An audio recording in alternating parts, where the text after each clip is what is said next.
अस्सलाम वालेकुम जी। स्टार्ट करते हैं अपना सब्जेक्ट बेसिकली जो कि है हेटेरोसाइक्लिक केमिस्ट्री और ऑर्गेनोमेटालिक कंपाउंड्स, और उसकी फर्स्ट पार्ट है हेटेरोसाइक्लिक केमिस्ट्री।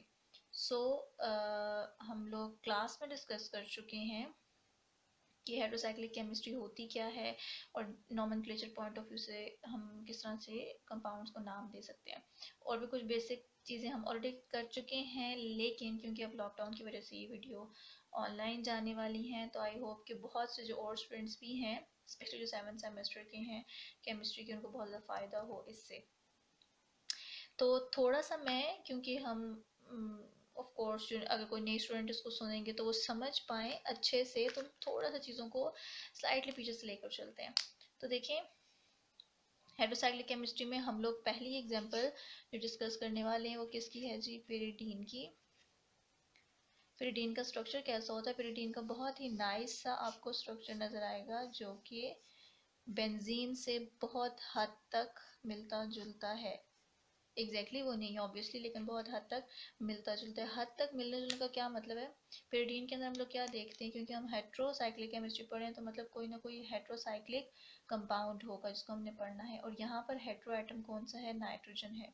पिरिडीन को आसानी रहेगी समझना अगर हम लोग इसका स्ट्रक्चर बेंजीन के स्ट्रक्चर के साथ साथ लेकर चलें। तो बेंजीन आपको कैसे दिखती है? बेंजीन के अंदर 6 कार्बन होते हैं साइक्लिक फॉर्म के अंदर, एरोमेटिक होता है। ये भी एरोमेटिक है और ये भी एरोमेटिक है। बेंजीन का एनालॉग आप इसको कह सकते हो। सेव ये कि यहाँ पर कोई भी एक कार्बन था रिंग का, उसकी जगह हमने क्या इनकॉर्पोरेट कर दिया? नाइट्रोजन रिंग को इनकॉर्पोरेट कर दिया। अच्छा, अब नेक्स्ट देखें कि अगर हम पिरिडीन की केमिस्ट्री को समझना चाहते हैं तो इसके लिए बेस्ट ये है, ये आप किसी केमिस्ट्री को समझो, आप बेंजीन की केमिस्ट्री को समझो। सही। अब बेंजीन की केमिस्ट्री हम कैसे समझ सकते हैं? बेंजीन किस किस्म के रिएक्शंस करता है और क्या इसकी रिएक्टिविटी होती है? तो हम कहते हैं कि जी बेंजीन अच्छे इलेक्ट्रोफिलिक सब्स्टिट्यूशन रिएक्शन कर देता है। ठीक है, अच्छे सब्स्टिट्यूशन रिएक्शंस बेंजीन शो कर रहा है, लेकिन क्या शो नहीं करता? न्यूक्लियोफिलिक सब्स्टिट्यूशन रिएक्शंस को शो नहीं करता बेंजीन। तो इलेक्ट्रोफिलिक सब्स्टिट्यूशन रिएक्शन शो करने का क्या मतलब है? अगर हम इसी सेम कंपाउंड जो मैंने रिंग बनाया हुआ है, हम इसी को लेकर चलें, तो यहाँ पर मैंने C6 ड्रॉ किए हैं। H6 अंडरस्टूड होता है, जो बेंजीन का फॉर्मूला है ना, C6H6। तो इसके अंदर बाकी हर जगह पर क्या प्रेजेंट है? हाइड्रोजन प्रेजेंट है। तो जब कोई एक इलेक्ट्रोफाइल दूसरे इलेक्ट्रोफाइल को आकर सब्स्टिट्यूट कर देता है, तो हम इस प्रोसेस को क्या कहते हैं? ये बेसिकली इलेक्ट्रोफिलिक सब्स्टिट्यूशन हो गई है। For the sake of understanding हम यहाँ पर लिख देते हैं कि कोई भी इलेक्ट्रोफाइल आया, सिंबॉलिकली हमने E पॉजिटिव लिख दिया, और वो क्या करेगा? किसी भी एक हाइड्रोजन को रिप्लेस कर देगा और खुद सब्स्टिट्यूट हो जाएगा। तो ये वाला जो स्टेप हुआ यहाँ से यहाँ, ये क्या एक स्टेप के अंदर हो जाता है ये रिएक्शन, या इसके लिए डिफरेंट स्टेप्स चाहिए होते हैं? तो इसके लिए हम ये देखते हैं कि हमें 2 स्टेप्स चाहिए होते हैं। ठीक है, फर्स्ट स्टेप के अंदर क्या होती है? एडिशन। ऐसे मत समझिएगा कि अब हेट्रो के नाम पे मैं आपको होमो पढ़ा रही हूँ। होमो नहीं पढ़े हैं हम, होमो को समझ के हेट्रो को समझने की कोशिश करेंगे ताकि आसानी रहे।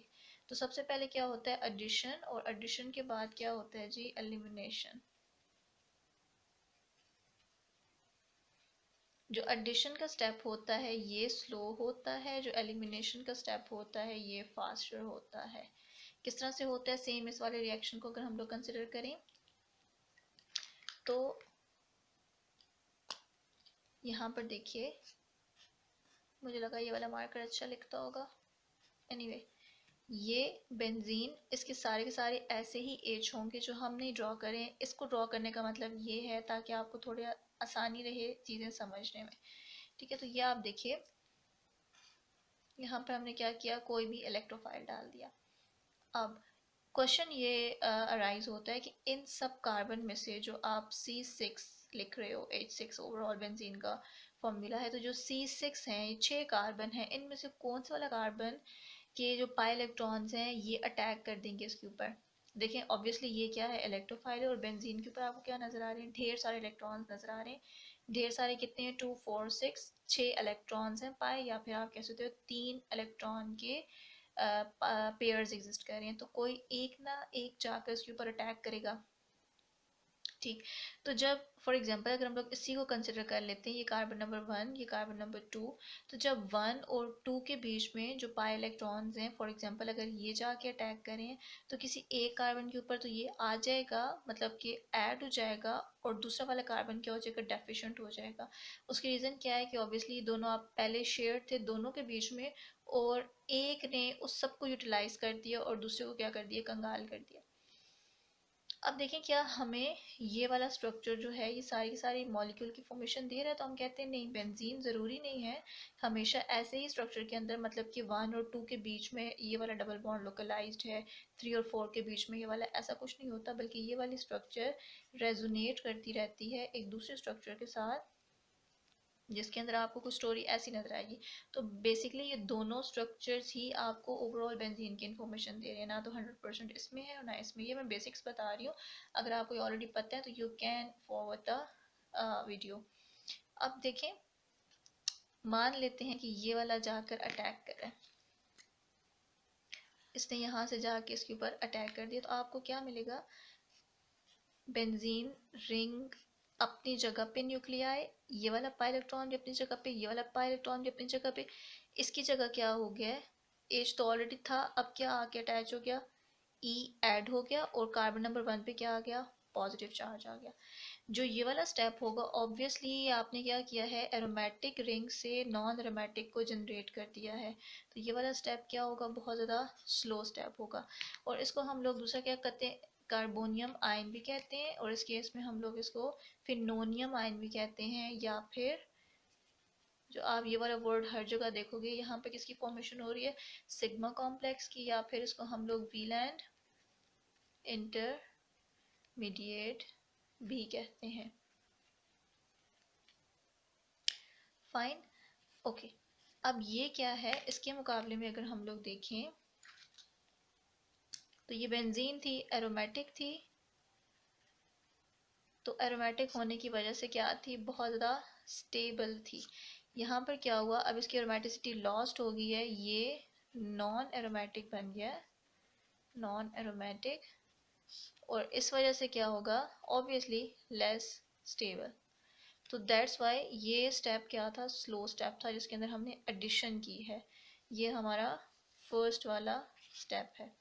अब सेकेंड स्टेप में क्या होगा, अगर हम लोग इसी को लेकर यहाँ से चलें, इसको आइसोलेट में कर देती हूँ, तो ये वाला जो कॉम्प्लेक्स हमारे पास बना, ये फर्दर क्या करेगा, अपनी एरोमेटिसिटी को रीगेन करने की कोशिश करेगा। तो इसके पास कितने पॉइंट्स हो सकते हैं जिसकी बेस पे ये अपनी एरोमेटिसिटी को रीगेन करे। देखें यहाँ पे इसके पास एक हाइड्रोजन है, बहुत अच्छा चांस है कि ये हाइड्रोजन अपने इलेक्ट्रॉन, ये जो बॉन्ड के अंदर इलेक्ट्रॉन है, 2 इलेक्ट्रॉन को शो कर रहा होता है ना, तो अगर ये यहाँ पर अपने इलेक्ट्रॉन को डंप कर दे और hydrogen in the form of proton इस सिस्टम से निकल जाए, तो इसकी एरोमेटिसिटी रीगेन हो जाएगी। कैसे हो जाएगी, ये देखिए,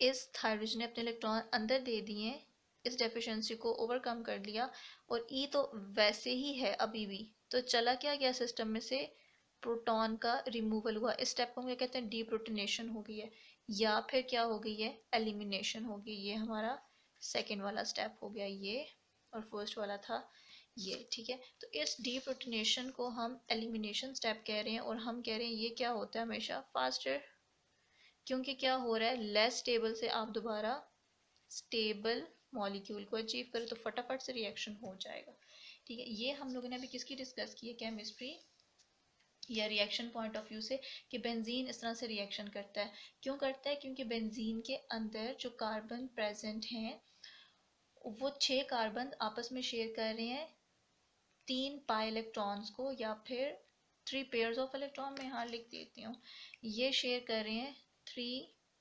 इलेक्ट्रॉन पेयर जो कि पाई नेचर के हैं, या फिर 6 पाई इलेक्ट्रॉन्स ओवरऑल, इन दोनों में से आप कुछ भी लिख सकते हो। तो अब जो देखें ये शेयर कर रहे हैं, ये वाले किस तरह की शेयरिंग है, ये 6 के 6 पाई इलेक्ट्रॉन्स इन 6 कार्बन्स के ऊपर यूनिफॉर्मली डिस्ट्रीब्यूट हैं, मतलब ऐसा नहीं है कि एट अ टाइम कोई कार्बन के ऊपर चाह रहा हो कि कोई इलेक्ट्रॉन कि मैं यहाँ से नहीं मूव करना चाह रहा हूँ, क्योंकि जो नेचर इस कार्बन की वही इस नेचर वही कार्बन की ये नेचर है, तो उस वजह से इसको फ़र्क नहीं पड़ता कि कभी वो इस पोजीशन में आ रहा है कभी इस पोजीशन पे आ रहा है। यूनिफॉर्मली इक्विवेलेंटली जो पाई इलेक्ट्रॉन्स हैं वो डीलोकलाइज्ड हैं इस पूरे के पूरे रिंग के ऊपर, जिसका कंसिक्वेंस ये है कि ये एक बहुत अच्छा सा, इन बातों को मैं यहाँ पर लिख देती हूँ, इस सब का कंसिक्वेंस ये हो रहा है कि जो बेंजीन है ये रेगुलर हेक्सागोन बना लेता है, जिसके अंदर जितने भी कार्बन कार्बन या कार्बन डबल बॉन्ड कार्बन कह लो, इसकी लेंथ क्या होती है, 6 के 6 की लेंथ सेम होती है, और जो 6 पाई इलेक्ट्रॉन्स हैं ये यूनिफॉर्मली डिस्ट्रीब्यूटेड हैं। यूनिफॉर्म डिस्ट्रीब्यूटेड का मतलब ये है कि इनकी कोई प्रेफरेंस नहीं है for any carbon in the ring. सही।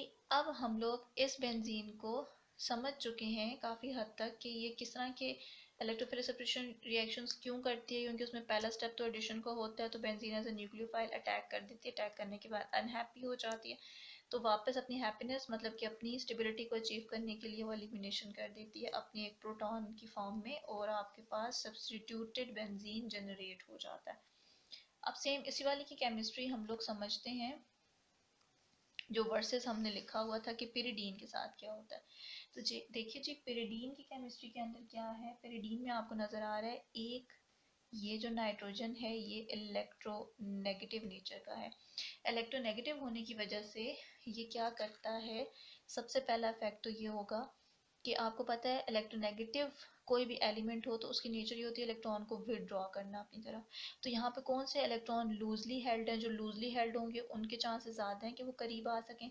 तो यहाँ पर हम लोग देखते हैं कि जो 6 वैसे ही हैं, 6 पाई इलेक्ट्रॉन इसके अंदर भी हैं, तो ये नाइट्रोजन उन इलेक्ट्रॉन्स को अपनी तरफ विदड्रॉ करने की कोशिश करता है, अट्रैक्ट करने की कोशिश करता है। कौन से इलेक्ट्रॉन ज़्यादा अट्रैक्ट होंगे, जो ऑब्वियसली इसके ज़्यादा करीब हैं वो ज़्यादा अट्रैक्ट होंगे बाय इंडक्टिव इफेक्ट, जो हम प्रोसेस पढ़े हैं जिसके अंदर कोई बॉन्डेड एटम दूसरों के इलेक्ट्रॉन्स को अपनी तरफ ज़्यादा खींचने की कोशिश करते हैं, उसकी वजह से बाकी सब के ऊपर एक स्लाइड सी डेफिशिएंसी अपीयर होने लग जाती है। इस इफेक्ट को हम जनरल वे में क्या कहते हैं, this is the inductive effect. ये पॉजिटिव भी हो सकता है नेगेटिव भी हो सकता है, मतलब अगर तो ये नाइट्रोजन की तरफ आ रहे हैं तो ये पॉजिटिव होगा, अगर नाइट्रोजन को अवे मूव करवाता या कोई दूसरा एटम इससे ज़्यादा इलेक्ट्रो नेगेटिव होता तो वो उसका माइनस आई इफेक्ट होता। सही है जी। अब देखिए इलेक्ट्रोनेगेटिव होने की वजह से हमने कहा ये क्या करता है, ऐसे में एरो डाल रही हूँ, इसको रिप्रेजेंट किया जाता है इंडक्टिव इफेक्ट। ठीक, तो ये कौन सा इंडक्टिव इफेक्ट है, हम कह रहे हैं प्लस आई का मतलब टूवर्ड्स नाइट्रोजन इंडक्टिव इफेक्ट हो रहा है, यहाँ से भी हो रहा है और सेम यहाँ से भी हो रहा है। इंडक्टिव इफेक्ट हम कहते हैं क्या होता है, डिस्टेंस डिपेंडेंट होता है। अगर ये बातें आपको फॉलो करनी मुश्किल लग रही हो तो मैं यहाँ पर लिख देती हूँ कि ये क्या हो रहा है, यहाँ पे इंडक्टिव इफेक्ट पॉजिटिव है मतलब टूवर्ड्स नाइट्रोजन, और जो इंडक्टिव इफेक्ट है ये क्या होता है, ज़्यादा मोटा लिखने और डिस्टेंस डिपेंडेंट, तो मतलब ओवर डिस्टेंस ये कम होता जाता है, जो इस पे इसका इफेक्ट होगा वो इस पोजीशन पे उससे कम होगा और इस वाली पोजीशन पे उससे कम होगा। इन पोजीशन को नाम ले देते हैं 1 2 3 4 5 6, या फिर इसको कहा जाता है, ये वाली पोजीशन है अल्फा, ये वाली है बीटा, ये वाली है gamma. Then once again nitrogen के कोरिस्पोंडेंस में इस वाली पोजीशन को देखें, सिक्स्थ वाली क्या है, फिर से अल्फा, और ये क्या है, बीटा पोजीशन है।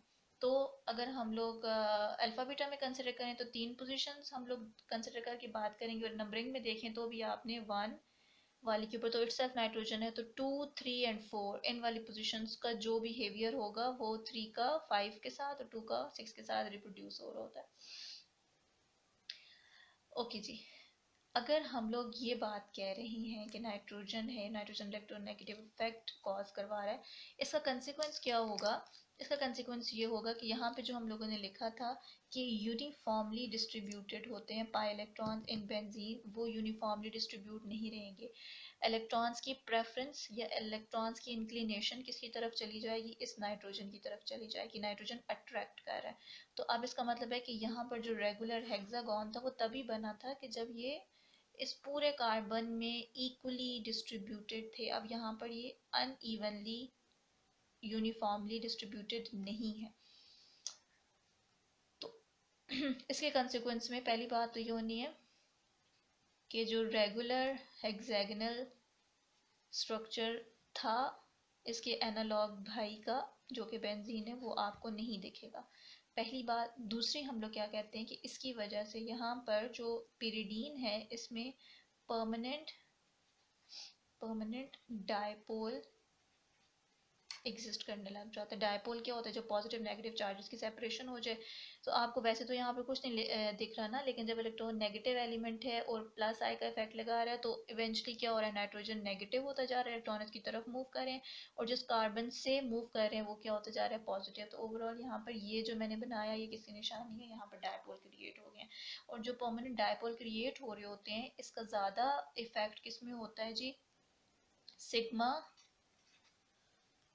सिग्मा बॉन्ड जो फ्रेमवर्क है इसमें, पाई में भी होता है बट पाई में ये हम कह रहे हैं inductive effect plus I effect का ज़्यादा आप इम्पैक्ट किस पे देखते हो कि जो सिग्मा बॉन्ड फ्रेमवर्क है ओवरऑल उसमें। दूसरा इफेक्ट यहाँ पर क्या हो रहा है, हमें पता है कि जहाँ पर एरोमेटिक होते हैं वहाँ पर क्या आ जाता है जी, मेसोमेरिक इफेक्ट या फिर रेजोनेंस इफेक्ट, और वो भी क्या है, प्लस एम है। मतलब कि बेसिकली जो नाइट्रोजन है उसकी ये कोशिश है कि वो सारे के सारे इलेक्ट्रॉन्स को मेसोमेरिकली भी अपनी तरफ डीलोकलाइज करवाए, मूव करवाए। तो दूसरा इफेक्ट क्या हो गया, प्लस एम इफेक्ट, जो किसको इफेक्ट करेगा, पाई बॉन्ड्स को। ठीक है, तो ओवरऑल इसका मॉलिक्यूल हर तरह से इफेक्टेड होगा नाइट्रोजन में, प्लस आई भी और प्लस एम भी। ये भी पॉजिटिव है और ये भी पॉजिटिव है, तो मतलब ये कि दोनों के दोनों इफेक्ट एक ही डायरेक्शन के अंदर काम कर रहे हैं। तो अब जो परमानेंट डायपोल क्रिएट होंगे वो ज़्यादा इन्हेंस्ड हो जाएंगे एज कम्पेयर टू अगर यहाँ पर सिर्फ इंडक्टिव इफेक्ट होता।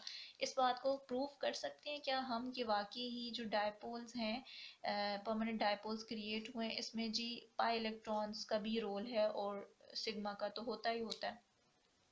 तो इसको अगर हम लोग कंपेयर करें, यहाँ पर मैं लिख देती हूँ किसके साथ, पिपरिडीन के साथ। पिपरिडीन क्या है, इसका छोटा भाई है जिसके अंदर कोई पाई इलेक्ट्रॉन्स नहीं होते हैं, सारे के सारे क्या है, सिग्मा इलेक्ट्रॉन्स, सॉरी हाँ एग्जैक्टली सिग्मा बॉन्ड्स हैं इसके अंदर। तो इसका क्या मतलब होगा, नाइट्रोजन तो अभी भी जो यहाँ पर इंडक्टिव इफेक्ट कॉज करवा रहा था वो नाइट्रोजन यहाँ पर भी अपना इंडक्टिव इफेक्ट ही लगा रहा है, सही। और इस इंडक्टिव इफेक्ट की वजह से क्या क्रिएट हो रहे हैं, परमानेंट डायपोल्स बन रहे हैं। और वो जो डायपोल मूवमेंट है ओवरऑल वो इसकी कितनी एक्सपेरिमेंटली डिटर्मिन की गई है, 1.17 डी बाय पिपरिडीन के केस में। ये है पिपरिडीन, ठीक। तो ये आपको इतनी मिल गई। अगर तो सेम वैल्यू पिरिडीन में भी मिल जाए तो उसका मतलब ये है कि हाँ जी यहाँ पर सिर्फ और सिर्फ इंडक्टिव इफेक्ट है। लेकिन जब स्टडी किया गया तो पता चला कि नहीं, यहाँ पर वैल्यू आपके पास आ जाती है कितनी, 2.2 डी बाई की।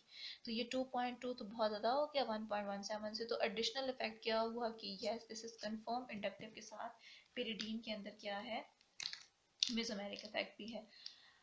अब सेकेंड बात इसको जो समझने वाली है, पिरिडीन की केमिस्ट्री हम समझेंगे तभी हम इसकी रिएक्शंस को, इसकी रिएक्टिविटी को समझ सकेंगे। ठीक है, तो इस वजह से मैं इस पर ज़्यादा एम्फोसिस कर रही हूँ। अब यहाँ पर देखें, अगर हम इस पिरिडीन को समझने के पॉइंट ऑफ व्यू से कि क्या आपको इसके जो यहाँ पर आपको पता है ना कि पाए ये दो लोन पेयर इलेक्ट्रॉन के रिजाइड कर रहे होते हैं नाइट्रोजन में, तो क्या ये वाले लोन पेयर यहाँ अंदर रिंग में जा सकते हैं या नहीं जा सकते। तो जी हम कहते हैं पिरिडीन के अंदर नहीं जाते हैं, वाई, कोई रीज़न होगी क्यों नहीं जाते हैं तो हैं, फिर जाना भी चाहिए। तो इसके लिए हम लोग कहते हैं कि अगर आप इसका थोड़ा सा ऑर्बिटल डायग्राम इस तरह से समझने की कोशिश करो, एक नाइस सा हेक्सागोनल स्ट्रक्चर हम लोग बना देते हैं। अगर तो ये नाइस सा बना, चलें जी कुछ ना कुछ बन ही गया। ओके, यहाँ पर यहाँ ये वाले जो पाई इलेक्ट्रॉन्स है ये कैसे बनते हैं, पी ऑर्बिटॉल के ओवरलैप से, सही। और दूसरा यहाँ पर क्या एग्जिस्ट कर रहा था, हमने कहा था जो कुछ आपको नज़र नहीं आ रहा ये सारे क्या है, हाइड्रोजन हैं। तो ये हाइड्रोजन, ये हाइड्रोजन, हाइड्रोजन, हाइड्रोजन और ये भी हाइड्रोजन। यहाँ पर क्या एग्जिस्ट कर रहा है इसका, लोन पेयर भी। ये रेड और ब्लैक की कम्बिनेशन पर्पसफुली मैंने यूज़ की है, क्यों, ये आपको क्या नज़र आ रहा है, एक रिंग, ठीक है। ये ब्लैक वाला जितना भी आप मान रहे हो ये आपको एक रिंग नज़र आ रहा है, और जो हाइड्रोजन है ये इसके प्लेन में ही एग्जिस्ट करें, जो प्लेन भी इस रिंग का है उसी प्लेन में ये भी है।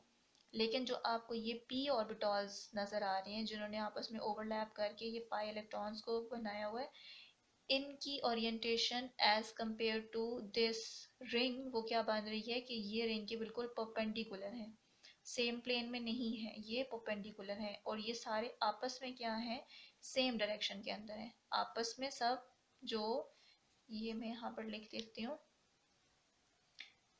ये जो पी ऑर्बिटॉल्स हैं ये आपस में क्या है, पैरेलल, और रिंग के कोरिस्पोंडेंस से क्या है, परपेंडिकुलर है, सही। अब इस वाले को देखें, लोन पेयर का क्या सीन है, लोन पेयर का ये सीन है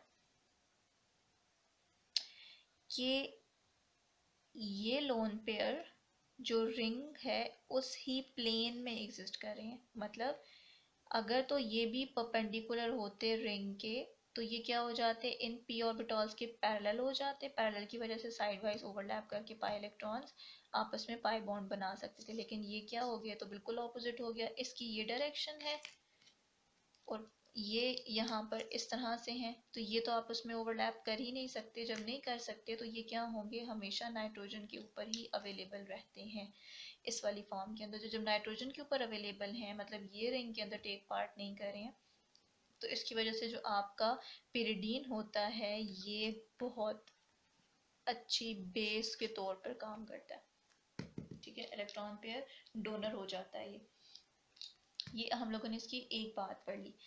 अच्छा, अब अगर ये किस केस के अंदर था, जब नाइट्रोजन की हाइब्रिडाइजेशन क्या हो, sp2 हो। यहाँ पर क्या थी, नाइट्रोजन की sp2 थी ना, तो sp2 वाले केस में हम लोगों ने ये कहा कि नाइट्रोजन के lone pair can not take part in resonance with respect to the aromatic ring obviously। और कहाँ जाना है इन्होंने, रेजोनेंस में, सही। अच्छा, अब यहाँ पर अगर आप लोग मुझे ये बताएं कि कैसे पता चल गया एक नज़र में देखते ही कि जी ये नाइट्रोजन की sp2 हाइब्रिडाइजेशन है, और फिर इस वाले को इतना मोटा मोटा रेड में लिखने की ज़रूरत क्या थी एट द एंड कि नाइट्रोजन sp2 पे हो तो नहीं जाता। तो क्या कोई ऐसी कंडीशन है कि जहाँ पर जाता है, जो जी बिल्कुल है, जब नाइट्रोजन आपका sp3 के अंदर आ जाता है तो उस वाले केस में इसकी ऑर्बिटॉल ओरिएंटेशन इसको अलाउ कर देती है। sp2 में ना जाने की वजह क्या थी कि ऑर्बिटॉल ओरिएंटेशन मिसमैच कर रही थी, वो परपेंडिकुलर आ रही थी बाकी पाई ऑर्बिटॉल से, सही है। अब इस वाले क्वेश्चन का आंसर करते हैं कि हमें कैसे पता चल गया कि ये वाला नाइट्रोजन sp2 है। तो इसको देखिए, इसके लिए हम लोग ये बात करते हैं, एक सिंपल सा रूल हम लोग देख लेते हैं। वो सिंपल रूल आपको ये कहता है कि किसी भी चीज़ की अगर आपने बतानी हो, ये आप लोगों को नज़र नहीं आना चाहिए, आपको कंफ्यूज करेगा। अच्छा, किसी भी चीज़ की अगर हमने, अच्छा जी, किसी चीज़ की जब हम लोगों ने हाइब्रिडाइजेशन बतानी होती है तो हम लोग सिंपल उस मॉलिक्यूल के अंदर दो बातों को देखते हैं और पता चला लेते हैं कि इसकी हाइब्रिडाइजेशन क्या है। एक हम लोग क्या देखते हैं कि इसने कितने सिग्मा बॉन्ड्स बनाए हुए हैं, और साथ ही हम लोग ये देख लेते हैं कि इसके पास कितने लोन पेयर हैं, इलेक्ट्रॉन्स के हो सकते हैं, ठीक है। तो इन दोनों का समेशन जो आंसर आपको देगा उस तरह की हाइब्रिडाइजेशन होगी। अब इस वाले स्ट्रक्चर को देखें, इसको मैं ऐसे करके रख देती हूँ यहाँ पर, ठीक है जी। अब यहाँ पर आप देखें कि ये नाइट्रोजन के पास कितने सिग्मा सिग्मा बॉन्ड, कितने पाई को छोड़ दें, पाई की हमने बातें नहीं की ना, पाई को छोड़ दें, तो ये इसके पास एक बॉन्ड है सिग्मा, और ये क्या है, दूसरा बॉन्ड है। तो सिग्मा बॉन्ड इसने बनाए हुए हैं पिरिडीन वाले केस में, पिरिडीन में नाइट्रोजन ने सिग्मा बॉन्ड कितने बनाए हुए हैं जी, 2, और लोन पेयर कितना एग्जिस्ट कर रहा है, 1।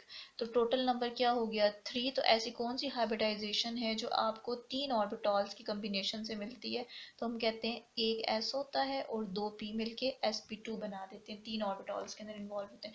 तो क्या होगी, नाइट्रोजन की sp2 होगी। कार्बन की भी चेक कर लेते हैं। ये आप 2 वाले को कार्बन जो है इसको मान लो, ये इसका एक और ये इसका दूसरा सिग्मा बॉन्ड, 2 सिग्मा बॉन्ड है। तो क्या कुछ और भी है, हाँ जी बिल्कुल, यहाँ पे हमने कहा था इसका हाइड्रोजन होता है जो हम लिखते नहीं है, अंडरस्टूड होता है। तो टोटल कितने बॉन्ड्स हो गए, 1 2 एंड 3, 3 सिग्मा बॉन्ड है, पाई को कंसिडर नहीं करना।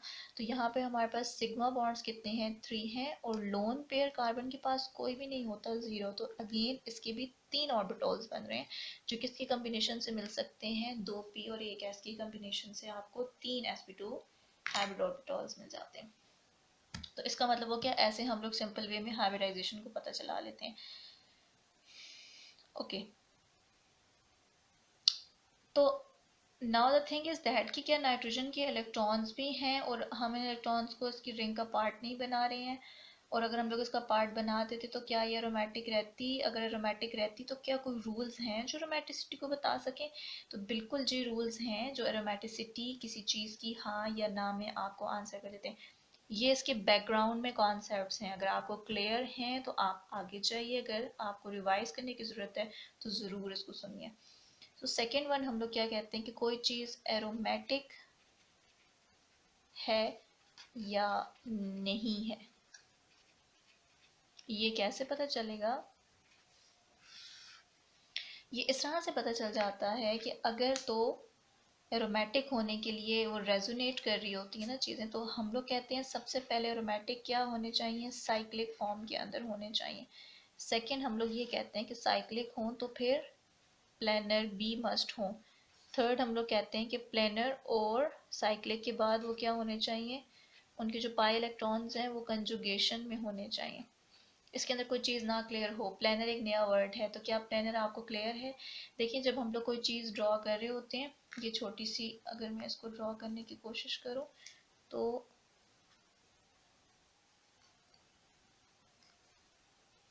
ओके, ये फ़ायदा हो गया मुझे बहुत सी कैप्स का। ये मैंने क्या बना दिया है, बेंजीन रिंग बना दी है ना, अभी तक बेंजीन नहीं बनाई, वैसे साइक्लो हेक्सेन मैंने बनाया, लेकिन ये आपको क्या नज़र आ रहे हैं, सब के सब एक ही प्लेन में है। जो आपने एक्स वाई एक्सिस को कंसिडर किया है ये सब उसके अंदर ही है। लेकिन अगर मैं इसको यहाँ पर बना दूँ, ये मैं एक और कैप रख दूँ यहाँ पर, तो ये क्या है, ये चेक करें ज़रा आप एक ये कंसिडर करें और एक ये कंसिडर करें, कोई खड़ा हो जाए आप लोगों को चीज़ क्लियर हो जाए, नहीं खड़ा हो रहा, चलो ये देख लो। ठीक है, अब ये देखें, जो ये वाइट मैंने रिंग बनाया और इसके साथ ये ब्लू कैप रखा हुआ है, ये एक ही प्लेन के अंदर है, प्लेन से बाहर कोई नहीं आ रहा, बट ये क्या काम कर रहा है, ये इस रिंग के प्लेन पे परपेंडिकुलर है, एंगल क्या बन रहा है, 90 का। तो इस वाली चीज़ को हम लोग कहते हैं कि जब आप डबल बॉन्ड बना रहे होते हो ना, कंजुगेशन में हम लोग बात करते हैं, तो कंजुगेशन में ये सारे के सारे क्या होने चाहिए, आपस में एक ही प्लेन के अंदर होने चाहिए। ओके, कंजुगेशन का क्या मतलब होता है जी, कंजुगेशन का मतलब होता है कि जब पाई इलेक्ट्रॉन्स डीलोकलाइज्ड हो जाएं तो हम कहते हैं कंजुगेशन के अंदर है, कॉन्जुगेट कर रहे हैं एक दूसरे के साथ। इसके लिए कुछ खास कंडीशंस होती हैं, कंडीशंस देखिएगा, कंडीशन होती है डबल, सिंगल, डबल। ऐसे बॉन्ड हो तो आपस में कंजुगेट करते हैं, कैसे कंजुगेट करते हैं, रेजोनेट करते हैं, ये कंजुगेट करते हैं, या डीलोकलाइज्ड होते हैं, लोकल नहीं रहते। ये डबल बॉन्ड यहाँ पर जा सकता है, ठीक है, और ये वाला वापस रिजाइड करेगा अपने वाले एंड पे। इसकी एग्जांपल के तौर पे अगर हम लोग इसको देखें, double single double, double single double, ये एग्जांपल है, ये यहाँ पर आ जाता है और ये यहाँ पर आ जाता है, और इस वजह से इसका जो दूसरा रेजोनेटिंग स्ट्रक्चर बनता है वो आपको नेगेटिव एंड पॉजिटिव, इस तरह से दिखाई देगा। जो इलेक्ट्रॉन की मूवमेंट होती है वो हम एरो से शो करते हैं, जहाँ कहीं भी एरोज आ रहे हैं उनका मतलब ये है रिएक्शन मैकेनिज्म्स के अंदर कि इलेक्ट्रॉन्स की मूवमेंट है। जहाँ पे इसका हेड है वहाँ ये इलेक्ट्रॉन डंप करने जा रहा है, और जहाँ से इसकी टेल है वहाँ से इलेक्ट्रॉन को ग्रैब करके ला रहा है। ये दो कॉन्सेप्ट्स होते हैं। तो इस कंडीशन में जहाँ पे रेजोनेट हो सके, आई एम कंसिडरिंग कि ऑब्वियसली आप ऑर्गेनिक के स्टूडेंट हो तो आपको ये सारी चीज़ें क्लियर होंगी, लेकिन इन केस अगेन अगर कुछ डिफरेंट जगह के स्टूडेंट्स अब सुनेंगे तो उनको क्लियर हो। I am just trying to explain in more detail. शायद आपको अननेसेसरी लगे तो you can forward the video, अच्छी बात ये है। डबल सिंगल डबल, सेकंड आपको क्या नज़र आना चाहिए अगर तो डबल सिंगल पॉजिटिव, ये हम कंजुगेशन की डिफरेंट कंडीशंस लिख रहे हैं, या फिर डबल सिंगल नेगेटिव, या फिर डबल सिंगल और लोन पेयर। तो इन सारे कंडीशंस के अंदर कंजुगेशन हो सकती है, डिपेंडिंग अगर वाकई जैसे अभी आपने यहाँ पर देखा कि अगर वो लोन पेयर की ओरिएंटेशन मैच कर रही है रेजोनेंस के लिए तो वो करेंगे, अदरवाइज ऑब्वियसली नहीं करेंगे, बट जनरल कंडीशंस यही होती हैं। इसके अलावा कंडीशन क्या है जी, इसके अलावा एक और बात बहुत इंटरेस्टिंग सी है, वो क्या है कि हमेशा जो एरोमेटिक होते हैं वो हक्कल रूल को फॉलो करते हैं। हक्कल रूल क्या कहता है? हक्कल रूल ये बात करता है कि 4n+2 किसके इक्वल आना चाहिए? पाई इलेक्ट्रॉन्स के।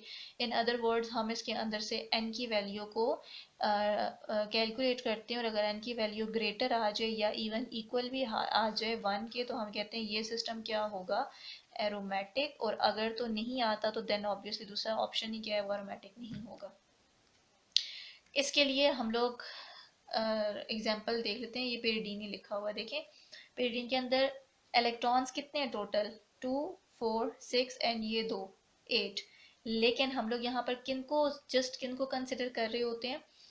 पाई इलेक्ट्रॉन्स को। तो पाई इलेक्ट्रॉन्स कितने हैं? 2 4 एंड 6। तो यहाँ पर इसका क्या मतलब हुआ? जब हम लोग इसको अगर सॉल्व करें फॉर पिरिडीन, कि पिरिडीन है एरोमेटिक कि नहीं है, PAYR इसका सिंबॉलिक रिप्रेजेंटेशन होती है, तो यहाँ पर आपको मिलेगा 4।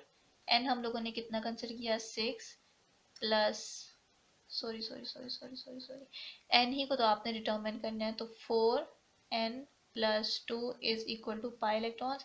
पाई इलेक्ट्रॉन्स कितने हैं जी? 6 हैं। एन की वैल्यू क्या आ जाएगी? 6 - 2, 4n is equal to 4 and n is therefore equal to 1।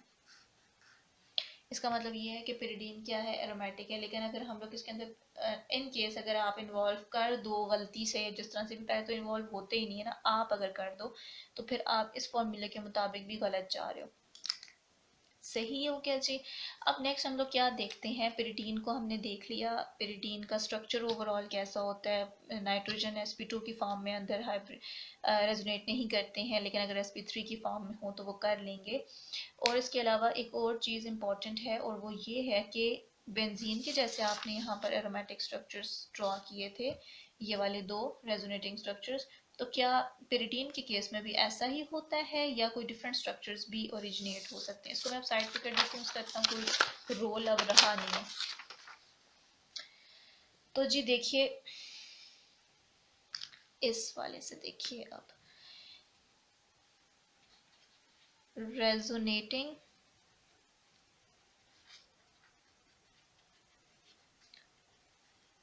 Structures of pyridine. तो पिरिडीन के अंदर ये हमने बना दिया पिरिडीन डबल सिंगल डबल। क्या इसका कोई और रेजोनेटिंग स्ट्रक्चर एग्जिस्ट करते हैं? बिल्कुल करते हैं। जहाँ पर भी आपके पास इस किस्म का बेंजीन की तरह की रिंग आ जाए तो वहाँ पर तो करता ही करता है। ये यहाँ पर शिफ्ट हो सकते हैं, अगर डबल यहाँ पर शिफ्ट हो रहे हैं तो नेक्स्ट इसको पुश करेंगे, ये यहाँ पर शिफ्ट हो जाएगा और ये यहाँ पर शिफ्ट हो जाएगा। तो इसकी वजह से जो आपको पहला सिंपल सा एक रेजोनेटिंग स्ट्रक्चर, एक कैनोनिकल फॉर्म जनरेट होगी, वो ऐसी थी, इस तरह से थी। यहाँ पर क्या हुआ? रेजोनेंस का जो बेसिक डेफिनेशन है कि जिसके अंदर आप न्यूक्लियाई की पोजीशन को चेंज नहीं करते हो, जस्ट इसकी पोजीशन को चेंज कर रहे होते हो पाई इलेक्ट्रॉन्स की, तो वो हम लोगों ने कर दिया यहाँ पर। फाइन। अब देखिए ये वाले जो दो बने हैं इनको हम लोग क्या नाम दे सकते हैं? ये दोनों नॉन पोलराइज्ड कैनोनिकल स्ट्रक्चर्स थे। ओके, इसको लिखने का क्या मतलब है? नॉन पोलराइज्ड, क्या कोई पोलराइज्ड भी बन सकते हैं? फर्दर स्टोरी को एक्सटेंड करें तो क्या है यहाँ, अच्छा नाइट्रोजन के पास है ही है, ठीक है, कई जगह पे लिखा होता है कहीं पे नहीं, बट बेहतर है कि हम लोग लिखें। यहाँ पर क्या सीन होने वाला है जी, नाइट्रोजन क्या है, हमने देखा इलेक्ट्रोनेगेटिव है। जब इलेक्ट्रोनेगेटिव है तो उसका मतलब क्या हुआ कि जो इसके बिल्कुल डायरेक्टली ये एग्जिस्ट कर रहा है, इसका डबल बॉन्ड एग्जिस्ट कर रहा है, तो ये उससे अपनी तरफ इलेक्ट्रॉन्स को ग्रैब करेगा, अपनी तरफ इलेक्ट्रॉन को अट्रैक्ट करने की कोशिश करेगा। तो जब ये वाले इलेक्ट्रॉन्स को यहाँ पर अट्रैक्ट कर लेगा तो अब इस वाले कार्बन के ऊपर क्या आ गई है? डेफिशिएंसी आ गई है। तो हम लोग इसको कैसे लिख सकते हैं? इस तरह से, अभी ये इलेक्ट्रॉन हमने नहीं टच नहीं किए, ये वाले नहीं किए, डिस्टर्ब नहीं किए, जस्ट डिस्टर्ब क्या किए हैं, डिस्टर्ब कर लो या इनको रेजोनेट हम लोगों ने करवा दिया, तो वो इस नाइट्रोजन के ऊपर क्या चार्ज है? जगह नेगेटिव का, और एज अ कंसिक्वेंस इस वाले कार्बन पे पॉजिटिव का चार्ज आ गया। नेक्स्ट क्या पॉसिबिलिटी हो सकती है? ऑब्वियसली ये पॉजिटिव हुआ तो ये कैसे बर्दाश्त करेगा, ये क्या काम करेगा? इसकी तरफ मेसोमेरिक इफेक्ट को शो करेगा। जब इसकी तरफ शो कर रहा है तो नेक्स्ट जो आपके पास स्ट्रक्चर बन रहा है वो किस नेचर का है? ये वाला अपनी पोजीशन पे है, यहाँ पर डबल बॉन्ड, सॉरी सॉरी, यहाँ पर नहीं आया बच्चों, अब गलती हो गई ना, यहाँ पर आया है, ठीक है।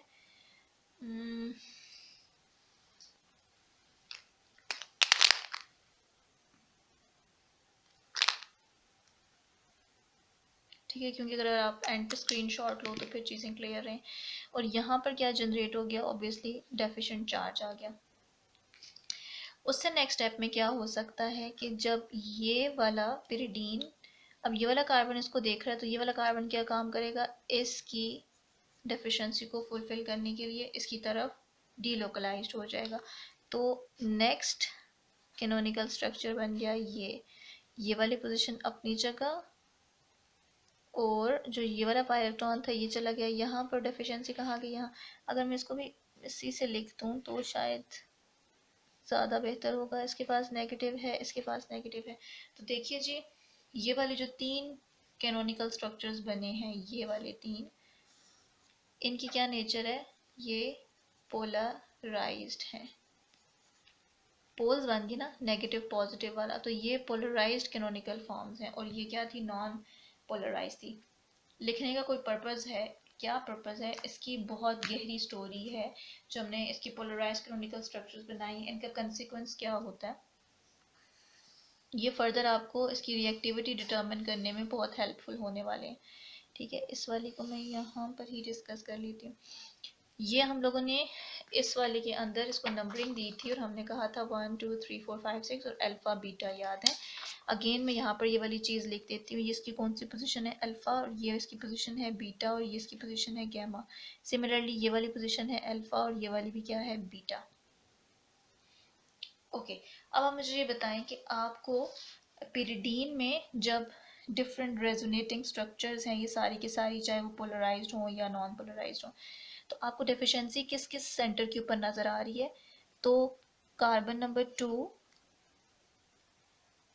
1 2, कार्बन नंबर 3 4, यहाँ पर, अच्छा यहाँ पर देखें, यहाँ पॉजिटिव है, यहाँ पॉजिटिव और यहाँ पॉजिटिव है। ये कौन सी पोजीशन है? 1 2 3 4 5 एंड 6। तो इसका मतलब है कौन कौन सी पोजीशन पे आ गया? 2 पे आ गया, उसके बाद 4 पे आ गया, और उसके बाद यहाँ 6 पर आ गया। तो 2 4 6, इन अदर वर्ड्स ये किसकी इक्विवेलेंट है? दो, ये तीनों पोजीशंस, एक है गैमा और दो आपको नजर आ रही है अल्फा। तो अल्फा और गैमा वाली पोजीशंस क्या हैं? Electron deficient. सही। आप कंपैरेटिवली पोजीशन नंबर 3 को देखें, पोजीशन नंबर 3 और पोजीशन नंबर 5 सिमिलर है ना, तो पोजीशन 3 और 5 को हम कोई एक ही कंसिडर कर लेते हैं। पोजीशन नंबर 3 को देखें तो ये आपको कंपैरेटिवली, या इसका दूसरा नाम क्या है? Beta position. ये हमें क्या लग रही है? Unaffected, comparatively to this one, ये अनइफेक्टेड लग रही है। किस बेस पे अनइफेक्टेड लग रही है? प्लस एम के इफेक्ट से कि जो हम लोग यहाँ पे डिफरेंट मेसोमेरिक स्ट्रक्चर्स बनाए हैं उसके अंदर कहीं पे भी ऐसा नहीं हुआ कि बीटा पोजीशन के ऊपर पॉजिटिव चार्ज आ जाए। लेकिन हम लोगों ने क्या पढ़ा था कि सिर्फ प्लस एम या सिर्फ प्लस आई इफेक्ट नहीं हो रहा, दोनों इफेक्ट इसके अंदर हो रहे हैं। तो जो प्लस आई का इफेक्ट हो रहा है वो इस रिंग को हर तरह से डेफिशिएंट कर रहा है, वो इस वाले पे कम जा रहा है लेकिन बीटा तक तो जा ही रहा है। और जब रेजोनेंस आ जाती है तो इंडक्टिव इफेक्ट जो अनकंजुगेटेड सिस्टम होते हैं उनके मुकाबले में ज़्यादा दूर तक जाता है कंपैरेटिवली थोड़ा बहुत। वैसे तो मेसोमेरिक इफेक्ट ही ज़्यादा इफेक्टिव होता है एरोमेटिक्स में, लेकिन अल्फा पे इलेक्ट्रॉन सबसे ज़्यादा विड्रॉ हुए और फिर किस पे हुए, बीटा वाली पोजीशन पे हुए। इसको मैं यहाँ पर अगर बना दूँ,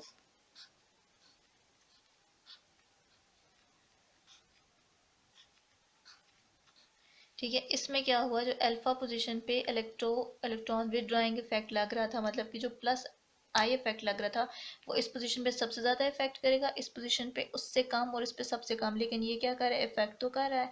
तो इसका क्या मतलब हुआ कि पूरी के पूरी पेरिडीन रिंग ही को आप क्या कह सकते हो, ये नाइट्रोजन की वजह से क्या हो जाती है, पाई डेफिशिएंट हो जाती है। पाई डेफिशिएंट क्यों, क्योंकि जो पाई इलेक्ट्रॉन्स थे अब वो ऐसे अवेलेबल नहीं है रिंग में, बल्कि वो किसकी तरफ कंसंट्रेट हो गए हैं, नाइट्रोजन की तरफ कंसंट्रेट हो गए हैं। अच्छा, इसका कंसिक्वेंस फर्दर कहाँ से आपको शोर हो सकता है जी, अगर हम लोग देखें इनकी बॉन्ड लेंथ कितनी है इंडक्टिव इफेक्ट की वजह से। इसको अगर देखो, जो अल्फा पोजीशन और नाइट्रोजन के बीच में बॉन्ड एग्जिस्ट कर रहा है, इसकी लेंथ होती है 1.34 एंगस्ट्रॉम। इसी तरह से जो हमारे पास ये वाला बॉन्ड होता है, इसकी लेंथ कितनी होती है जी, इसकी लेंथ होती है हमारे पास 1.39 एंगस्ट्रॉम।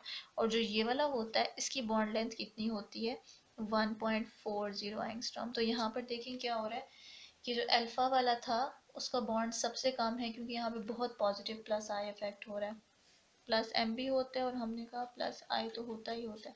तो यहाँ पे ये इफेक्ट हो रहा है। फिर इस वाली पोजीशन पे देखें तो कंपैरेटिवली इसकी भी छोटी है as compare to this bond length. तो ये इतना ज़्यादा, इन तीनों में सबसे ज़्यादा बॉन्ड लेंथ गैमा वाली पोजीशन पे आ रही है, क्योंकि वो बहुत दूर है, इंडक्टिव इफेक्ट इतना इफेक्टिवली उस पर ऑपरेट नहीं हो रहा होता। ओके, इसके अलावा कोई चीज़ रह गई हो अगर तो ओके जी, ये ओवरऑल हम लोगों ने देखा कि पिरिडीन इस तरह से अपनी नेचर वाइज इस तरह से है, पाई डेफिशिएंट है, पाई जो लोन पेयर है उन्होंने रिंग के अंदर मूव नहीं करना, ये बात हम लोगों ने सीखी। और अगर ये पाई डेफिशिएंट है तो ये किस तरह के रिएक्शन करेगा फिर, तो इसके फिर फर्दर हम लोग क्या देखते हैं कि रिएक्टिविटी बेंजीन की क्या है। नेक्स्ट टॉपिक इसी से ओरिजिनेट होके आता है कि रिएक्टिविटी ऑफ पिरिडीन। आप लोगों को नज़र आ रहा है, okay, now it's fine. Pyridine, तो हम कहते हैं कि पिरिडीन तीन तरह से रिएक्शंस देता है, कम देता है, ज़्यादा देता है, जो भी है, लेकिन देता तीन तरह से रिएक्शंस है। एक हम लोगों ने पहले भी डिस्कस किया था, ये कैसे बिहेव करता है एज अ बेस। दूसरा, ये इलेक्ट्रोफिलिक